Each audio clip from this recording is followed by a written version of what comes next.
whether it ends up like that, I don't know, but. No, I think in a very Socratic method, we laid out the big picture, the big ideas, grand strategy, how we're going to approach this issue. Now, what was your experience? I mean, to the degree that you can say in public, when you serve as a senior official during the Trump administration, because during this time, dealing with allies like the Philippines was quite tricky, I would say, right? You had someone like President Duterte who was openly, well, he didn't cost Trump, but he cost Obama, questioning the alliance. But it seems President Trump and President Duterte had fantastic rapport, at least at the personal level. But it was quite a challenging moment in the alliance between the two countries. What was your understanding of that? Do you think it was more like the chickens are coming home to roost, that something was fundamentally lacking in the alliance, or you're just dealing with some other crazy dictator, third world dictator? I mean, honestly, what was your understanding? I mean, you're out of yeah, sure. No. I mean, so I didn't deal with the Philippines really at all when I was in the Trump administration. My job was primarily, I did have engagements with allies, but my job was primarily internally focused on the strategy. So I don't speak about the management of the relationship, the very important relationship with Manila, with any kind of authority from that sort of perspective. People like Randy Shriver, a good friend of mine who I admire greatly, he would have a much clearer sense of what or another Eli Ratner, same very good friend, someone I admire a lot too. They would have a better. What I will say is kind of looking at it from I guess in the Pentagon, but also just watching that relationship closely over the years. It's interesting, Richard. I would actually apply a similar approach as I apply to our domestic policy. It's actually interesting. I think this is relevant, for instance, in looking at how we're managing the relationship, say, with South Korea right now, which is to say, obviously, I think what President Marcos is doing is exceptional and deserves our support and applause and engagement, and we should facilitate that in whatever way possible. On the other hand, President Duterte presumably represents some significant, at least latent element in Philippine society. And, there are reasons for them. Some are probably better than others. As the war weariness in our country, some of the reasons are probably better than others, but it is a political fact. And it can be changed over time, but I think the best way to change it is to engage with it and be sensitive to it. And that's, I think, a really important part. I mean, just to bring it back to America for once, I think of the political strategy of a lot of those neo-Reaganites today who continue to hold the levers of power. It was interesting yesterday in Foreign Policy, Jack Detch, who's a good reporter, he put it, a lot of the committee chairs are still in that neo-Reaganite faction, but they're retiring, they're fading, right? Their political strategy is mystifying to me because it involves excluding and talking down to the skeptics about military rather than engaging with them. And so I think that's actually just going to make their situation worse, and it makes it more likely that ultimately we pursue a much stronger and ill-advised version of restraint. So if I'm taking the same logic, since I hadn't kind of thought this connection, but to the Philippines, I would say we need to support President Marcos, et cetera, but we need to understand that there is a significant, current in Philippine society and in Philippine thinking that, for obvious historic reasons and so forth, is, there's a degree of resentment about the United States. So let's not pretend that that's gone, but let's work with it. The analogy I use in South Korea is, President Yoon obviously has been very active in working with the United States, and that's great, and also Japan. I'm not sure that reflects an enduring, sort of majority or most powerful factor in South Korean society. And the midterm elections, the parliamentary elections, are indicative. They did not go well for President Yoon's party. I mean, I don't want to comment about, but just looking at it from a strategic perspective, I think we should assume that there is an enduring element on the Japan issue, obviously the kind of more left-wing perspective towards North Korea that has not just disappeared. So the way that I would think about, again, bringing it back to the Philippines is let's do as much as we can, because we need to focus on the military situation, the defense of Philippines and so forth. But we also should be, cognizant that this is still very present and needs to be respected, even if we don't agree with it and engaged with. Yeah, that was a very good diplomatic answer. No, but it was substantive. It was not. Well, I mean it actually. I'm not trying to. It wasn't vacuous. Yeah. It was substantive, but very. I mean, artfully put. I'll put it that way. I mean, you're absolutely right. I mean, it is true that Duterte could be easily dismissed by some quarters. Oh, he was just some crazy guy, sui generis. Don't worry about it. But I think there is a significant minority, at least, and influential folks, including in my circles, who believe that it's an important alliance. China is a threat, but we were taken for granted for far, far too long. I mean, I understand if the US has been sending hundreds of billions of dollars to some special allies in some part of the world, but when I see the Pakistans and Jordans of this world, enjoying more state Good of the point. F-16 fighters. Egypt, well, I understand the 1979 context, but Abraham, But you a long wonder time ago. you wonder if something's gone wrong here. I mean, obviously, I can talk about deficits on the Philippines part, but I think it would be unfair to just blame the Philippines for any shortcomings and deficits in this alliance. And to be honest, I think folks from both sides of the political spectrum would say that, you don't want also an alliance whereby one side is a rentier, right? Meaning it's just basing access, and the other side is about weapons. You want to have a symmetrical relationship. Maybe it's hell. I mean, look, the people make the same point about President Trump. The people in NATO who said, "Oh, phew, he's gone." That was gonna, and now it's like, actually they got the attention that President Trump actually reflects very real sentiments and structural factors that need to be addressed in the NATO alliance, and actually is doing NATO a favor by forcing them to grapple with the issue before it becomes too late. And so, I'm not saying, again, like I think President Marcos is pursuing absolutely the right policy, but I think we did get a wake-up call in taking, and I mean, we probably did. There probably was a degree in which the United States took Manila for granted. So, okay, now we've been put on notice, and let's take it seriously, and let's take the sting out of that critique by engaging sincerely. And I mean, for my own small part, but just as an example, I mean, we talked about when we met, I mean, I spent a week in Manila. I had not been to the Philippines before, but I was like, this is I need to spend some time here. I need to talk to people. And I think that's the kind of, just in a microcosm, but that's the kind of approach Americans, instead of going to Germany for the 5,000th time, yes, it takes a little bit longer to get out to Southeast Asia, but Asia's more important than Europe now, so we should act accordingly. Yes, sorry to our friends, but yeah, I mean that's the thing. Don't worry, you don't have to apologize. I've met many Americans who say they have never been into the Philippines, or they have just been to the Philippines once or twice. I mean, these are ex-military people. These are people who serve in top positions. But as I said, I think this conversation is taking place in a good moment, a moment whereby there's, I think, awakening on all fronts. I mean, I'll be honest, since November, everyone's talking about a Trump 2.0 administration and how should we deal with it. And you can expect in Europe what would be the rhetoric. In Japan, you can see they're already moving. I think former Prime Minister Aso just met former President Trump recently. In the Philippines, I'll be honest, I think people are confident that Marcos and Trump would hit it off well because of. I think so. I don't know, but they seem like this is an old relationship. I mean, Imelda Marcos, the mom who's still around, had fantastic relationship. So I think Oh, is that true? I didn't actually. Yeah, I mean, you can check. You can Google it. Like Imelda Marcos Trump. I mean, the Marcos spent a lot of time in Manhattan. Sure. Of course, So there's the New York connection and all of that. Well, and they were close with Reagan, and I think going back to the exactly. 70s, So there's a lot of intersectional. Well, and of course, Filipinos have a special, given our history, we have a special connection and so forth. So it's but I agree. I think the Philippine relationship should be safe. I think the Republicans and President Trump getting elected would be better, but I think under it's more.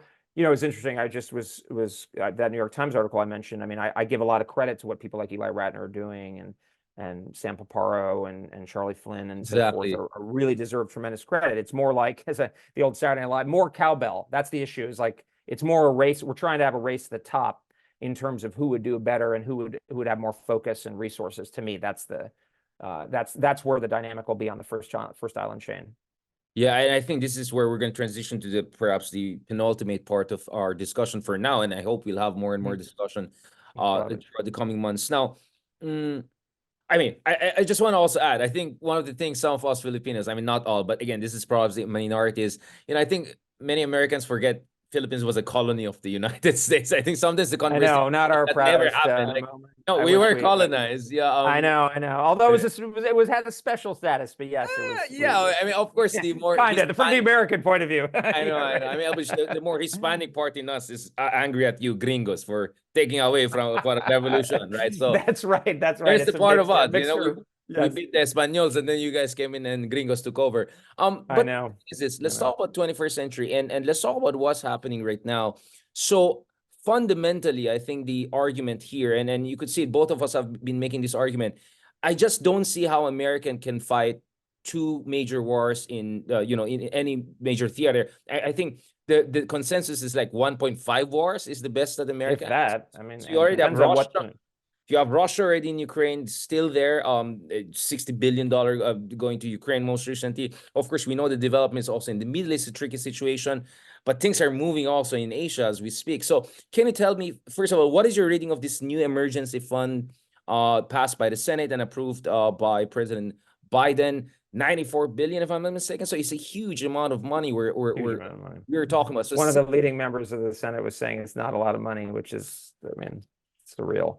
So it's yeah, I mean, 4 billion for Ukraine, yeah, and 26 billion for Israel, 9 billion for humanitarian needs, and then $8 billion for the Indo-Pacific. I just want to be clear. The entire Indo-Pacific, entire Indo-Pacific, not the Philippines alone. No, and not Taiwan. I think Taiwan is like 2 billion or less. And as Mike Gallagher said in one of his more lucid commentary on this, it's a joke. So I mean, look, this debate is it's kind of puerile, actually, I would say, and I say that advisedly because we are making choices, and what's very frustrating is that we are not facing those choices. I would actually prefer it if people would say we're choosing Europe, and here's why. Because almost $94.5 billion is a lot of money, and the country, especially Republicans, but the country as a whole, is very concerned about spending. And people are war weary. So when we spend that amount of money, that money is zero sum. Like deficits, sorry, Dick Cheney, deficits do matter. And Jay Powell has said that interest rates are becoming huge. So like a president who came in, okay, trying to be as efficient about this as possible. I think the Chinese have plenty of reasons why they would use military force against the United States.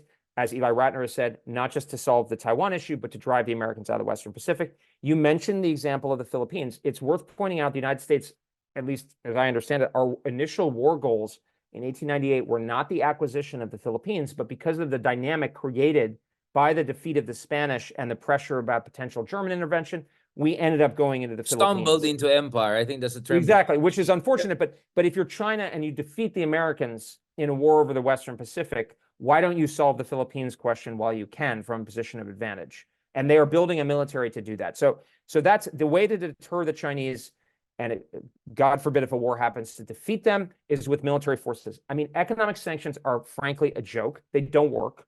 I mean, look at the Russians obviously are not being influenced in any material way. The Chinese are not really, the Chinese are basically propping up the Russian war effort and economy just without violating the European sanctions, even as they prepare to be sanctioned, which is telling. And then even worse, I mean, this is really pathetic that this has happened, but so telling about the inutility of economic sanctions. Kirk Campbell, but then Cavoli, the U.S. commander of U.S. forces in Europe, the Supreme Allied Commander of Europe, the Russian military has reconstituted already. According, don't take it from me, already. I thought it would take a few more years, but it's already reconstituted. Their defense industry is humming, and the North Koreans and the Iranians, who are probably cut out somewhat for the Chinese, are basically helping them out, plugging gaps as they go along. So it's like, okay, the war in Ukraine is not going well. I sympathize with the Ukrainian cause, but I think we've talked about the need for strategic prioritization. Right. And so in this context where, don't take it from me, look what Sam Paparo just said, where we're doing better, but we are not doing as well as the other side. And as Top Gun says, there are no points for second place. If you're a runner and you got fat over the off season and you lost weight, that's not enough to guarantee you defeat your opponent. Duh, it's common sense. We're shipping $61 billion. And the fact that Republicans in the House did not use the opportunity to try to drive more resources towards the Pacific, towards a clearer strategy for Ukraine, and not to mention the border, is really, it's tragic, because I think we will not have such opportunities in the future. And, these triple bank shot logic arguments that things are going to improve. I mean, just today I was tweeting, again, another propaganda talking point. Oh, we're fixing the defense industrial base by funding Ukraine. It's like, no, because the money that's going in the defense industrial base is going to be used to buy weapons for Ukraine, which means they won't have, and the defense industrial base is in scarcity, not just because of money, but because of skilled labor, because of the scarcity of components, et cetera. So we're choosing Ukraine. And where I don't think I don't see a path for the Ukrainians to quote unquote win. I think they could have a viable defensive strategy that could lead to something like Korea. That's a rational goal. But almost immediately after the supplemental passed, we're now seeing, and if you look at my Twitter, I've highlighted a bunch of these, where they're already forecasting the need for another supplemental. And so this is such a triumph for China, because and I'm not even mentioning the Middle East, where we're blowing through critical munitions, tons of money, $1.4 billion, $1.5 billion for the the interception of the Iranian missiles, et cetera, the Houthis. So we are without acknowledging the trade-off, we are making decisions that obviously, and your point on Twitter is, it's really an indictment of our strategic and political class that we are not doing this with forethought. I think any business that was run like this, they would fire the leadership, because they're not openly going through. Like, I would object. I mean, I would object on principle, but it wouldn't be such a profound failure. Well, it would be, but like if it were at least done consciously, then at least we could try to mitigate and have a rational conversation. But right now, we're dealing in fairy tale land. And that is, and realistically, the people who are going to pay are frontline allies. I mean, another example is like, you got Kurt Campbell out there talking about how our extended nuclear deterrent is so strong. And it's like, the North Koreans have dozens of nuclear weapons. Our missile defenses are not perfect. I think fewer than 1% of Americans probably know that we have an extended nuclear deterrent commitment to South Korea. So if the North Koreans call our bluff, particularly in the context of a war with China, and our cities in the Pacific Northwest and so forth are vulnerable, is that a credible strategy? Like, we need to get much more real than we are. Let's talk about that. I mean, I really appreciate this intervention. I mean, just to be clear, I think both of us, our hearts go to people of Ukraine. I mean, we definitely disagree with and this is where you and I will definitely disagree with John Mearsheimer. I'm not going to go down that road. Exactly. I think on Russia, he got it like 100% wrong. Right. Russia has some agency in this. Right? Yeah, exactly. I mean, hello, as if, I'm sure if someone less Putin was there, it probably will be a different word. But so, okay, so we're talking 90 billion. I mean, in a reasonable world, are you looking at what kind of split? Like 50 billion to Indo-Pacific? Yeah, I don't know. I mean, I'm just an idea, right? Yeah, order of magnitude. Yeah, I don't know. Order of magnitude. And 50, I mean, 60 billion to the Pacific, 20 billion to Ukraine, and 20 billion to Israel, or something. Yeah, I don't know, something like that. And then something for the border and changes in policy. And the border. That's a separate, Speaking of this, Elvis, again, so that we don't run the risk of, we're calling for abandonment of Ukraine. No, I mean, just the first level.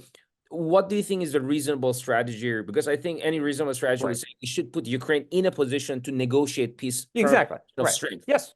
Yeah. Right? So I think exactly. So actually what General Zaluzhny said in CNN a few months ago made a lot of sense to me. He's like, the Russians have what Mearsheimer says, that's correct, that they have more money and people and weapons, and they're highly resolute on the issue. And there's, the Ukrainian population has shrunk, et cetera. Okay. So a defensive strategy, taking advantage of technology. There was just something about how the Ukrainians are pulling Abrams tanks out of the front line because tanks are so vulnerable to drones, and electronic warfare has become more competitive. But the Ukrainians can building defensive fortifications along the lines of what the Russians did in 2023, all these sort of things. And then a lot of what I'm doing is trying to send a credible signal along the lines of what I think President Trump is trying to do. Send a credible signal to the Europeans that they really do need to do this, right? The problem with what President Biden has done is by, having all these nice photo ops and being nice to the Europeans, he's undercut the urgency of the burden shifting, which is inevitable because it reflects structural factors. So he's actually hurting the transatlantic alliance rather than helping. So actually President Trump, and the fact that there could be Trump 2.0, I hope there is actually helping the Europeans by injecting the necessary sense of urgency and realism.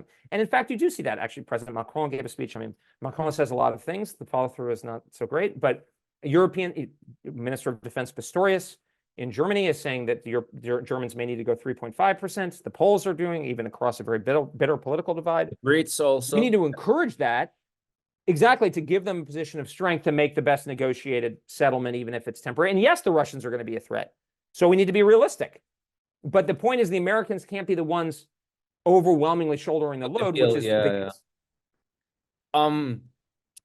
I'll tell you what, I mean, I was in Berlin not long ago, and behind the scenes, I actually just here also we're with a lot of European friends. I think behind the scenes there is a recognition that I think so too. Europe has to step up the game. I mean, I'm sure. I mean, if Trump wins again, comes back, there is going to be the usual diplomatic kind of I don't know, kabuki show, if I can put it that way. But behind the scenes, I'm sure there's this idea of, hey, Europe has to be jolted out, and clearly Germany and to a lesser degree France would have to really step up their game, right? Exactly. I mean, Germany is by far the biggest economy. It's the center of the European economy, so it's mostly about Germany. I mean, the Poles are doing their part. The Brits talk a bigger game than they follow through on, but other countries will plug in if the Germans do their part. So that's why I spend a lot of time on the Germans. I hammer them, but I think it's for their own benefit, and certainly for the benefit of the countries that are most vulnerable to Russian aggression, which, by the way, were the countries that the Germans occupied in World War II. So they have a special obligation to help them. Right. But I suppose you're a little bit more optimistic with the Polands of this world. I think Poland has stepped up to the game. Poland's been great. Yeah. They have been doing their job. So I really elevate them whenever I get a chance. I talk to the Poles all the time. They don't like my prioritization for reasons that if I were Polish, I would be arguing against it too. But they understand where I'm coming from. And I think there's an alignment of perspective where the Poles trust the Americans, but they want to make sure that they don't overweight on the American commitment by building up their own very significant defense capability, which makes it easier for the American people to substantiate that commitment. Since the commitment, and this is the thing, I get like this guy in the FT went after me for saying that we would withhold forces in the event, to your point about one or 1.5 wars. It's like, well, it's only rational for an American president, whether it's President Biden or President Trump, to withhold forces in the event of a conflict in Europe, because the Asia is more important. That's actually our stated strategy. So I'm just following the logic of we don't have enough. If we put all of the key forces into a war in Europe and they're tied down or destroyed, the Chinese would be crazy not to move. Then we get a worse situation. Europe is worse off because we have to vacuum our forces out of the rest of the world. So who's doing anybody a favor by hiding that fact? That's not helping the Europeans. They should understand that. That doesn't mean leaving NATO. That means here's what we can do. Here's, I've made too many loans. Here's what I can pay back. Right. I mean, Elvis, obviously I know your answer, but I think this has to be asked.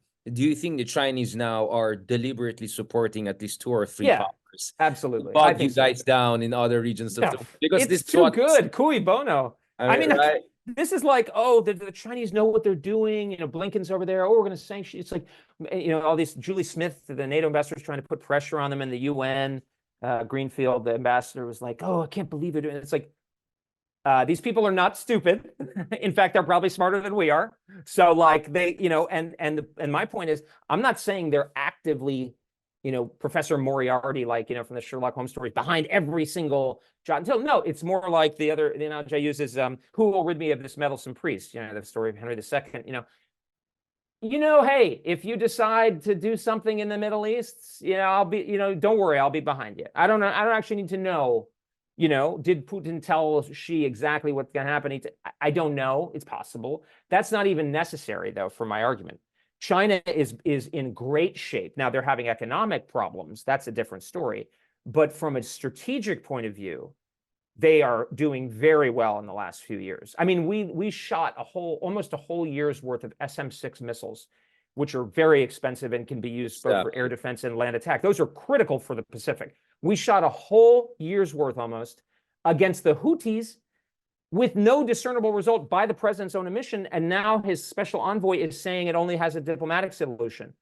I mean, we just blew away. It's like, hey, here's some money. We're going to light it on fire for no particular purpose. I mean, that's how bad the situation is. Yeah, just tick the box, we did something about, what they were doing in the Red Sea or something like that. Now, what is the ideal situation here in Asia? I mean, to be fair to the Biden administration, I mean, and then you and I we know about Eli Reitner, there are a lot of smart people inside. We know they're thinking. fantastic people in terms of their Exactly. understanding of the Some, China no. challenge. We're still in the diplomatic nice mode. That's right, right. Yeah, That's as nice as I'll go. let's give it up. Let's give it. Let's give it. No. I mean, there are certain things that are moving, right? There's the trilaterals, Korea, Japan, US. There's the AUKUS. Now there's what I call JAFOS, right? Japan, Philippine, US. This seems quite the interesting, I don't know, building blocks of a potential, I mean, let's call it the Great Wall of Democracy, right? Or what you call the counter-hegemony kind of The coalition anti-hegemony. and all. Right. So the ideal situation for you is whoever becomes the next president next year, is that you draw down in other parts of the world, help your allies to be strong. I mean, you have very powerful allies in NATO and also powerful allies in the Middle East, as we can see in the recent rounds of the developments.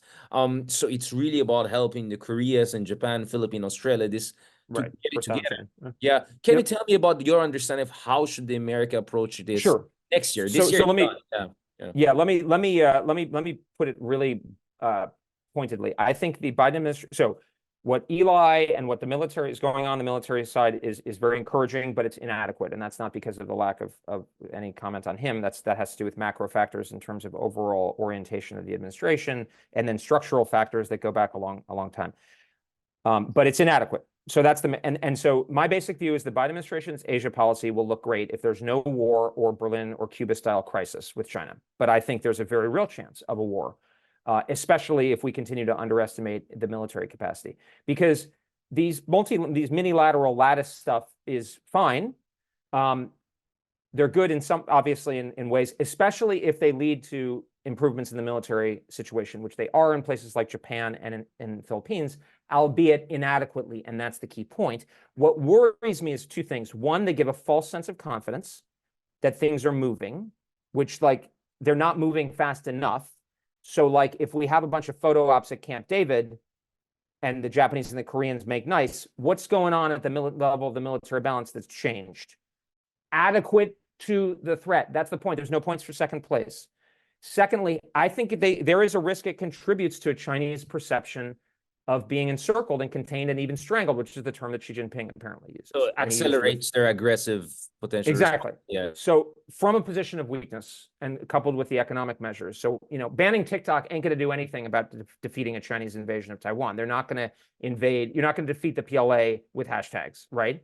It's about cold, hard steel. And I don't want, and so to me, we should speak softly and carry a big stick. I think there's been a lot of big, flashy stuff, which is not bad and can be good, but we need to see what the results are relative, again, what Paparo said, to what the Chinese are doing and the North Koreans are doing, et cetera. And that's the big problem. So to me, I would actually kind of tone down some of the stuff potentially, not against it, but like really focus on the concrete stuff and making sure the military balance is adequate, which is that's not a matter of having a meeting at Camp David. It may be if you need to have the meeting at Camp David, maybe you do it, but maybe you don't make such a big deal out of it in terms of photo ops and all that sort of thing. Very good, because you can end up with the worst of both worlds, right? Antagonize Exactly. necessarily, but at the same time not be prepared. That's what I feel like we're doing a little bit. I mean, I could guess that. Last one here on the South China Sea issue. What is your read of what's happening right now? Because, for a long time, we talk about gray zone strategy by China, anything short of, armed clashes, etc. But, they're using water cannons that are 10 times the power of Mike Tyson. I mean, if you can put it in, aggressive.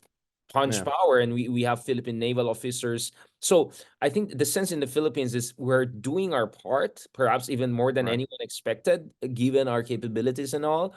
What do you think should be America's response here, without being patronizing? Because I think the Philippines can still do the resupply on but what is the optimal American response to an ally, which, I mean, U.S. will be dragged into a war if something goes crazy there. What should be Well, I think we need to stand with the Philippines on that point. I mean, obviously, we need to be prudent together and we should plan together. But I think it is correct because, this Philippines has put its neck out a lot on a lot, also on basing and access and so forth. So I actually don't know what the Chinese are thinking. It's a bit mystifying to me because it seems to be infuriating to the Philippines without being truly intimidating. And Beijing had managed to alienate President Marcos and I think the Philippine population. So they're not obviously not dumb. So I don't know what they're doing. I don't know what exactly. I mean, I think what we're doing now, I mean, seems within the realm of, the right answer. Unfortunately, the South China Sea, I think a lot of it's hard to deal with because the Chinese are not seizing, they're not seizing occupied areas. They're creating new land in places where they just have the capacity advantage. So I think it's a very difficult issue, but and certainly very concerning. And lastly, on Taiwan, Yeah. what is your understanding of the Taiwan situation? Are you of the belief that China's planning will depend on how prepared we are, or is that China has Yes. a set plan, or this is all just blah, blah, blah by China? No. I think, well, look, I think there's no peaceful unification scenario in the near term, medium term. And if Xi Jinping believes that Taiwan is necessary for the great rejuvenation of the Chinese nation, or that Taiwan might continue moving away from them, and also there's the strangulation issues at the macroeconomic level, I think then war becomes a very rational option if they can succeed. And that's where military denial becomes so vital, and my main concern there is our inadequate attention given the scale of the threat and Taiwan's manifest lack of urgency relative to the scale of the threat. I think they're moving in the right direction on asymmetric defense and so forth, but it's ridiculous that country spends like 2.5% of GDP on defense. I mean, they should be spending 10% if it were up to me. I don't know if I were them, but like, I don't know, 5%. Yeah. And they should be making the case for prioritizing Taiwan. It's absolutely absurd to have people like Bi-khim Hsiao and Joseph Wu be calling for Ukraine. I mean, they could have gotten $40 billion out of that. But, right. the number one argument I get against, probably the most effective argument against my position to try to help Taiwan defend itself is, well, the Taiwanese don't seem to, they think they need it.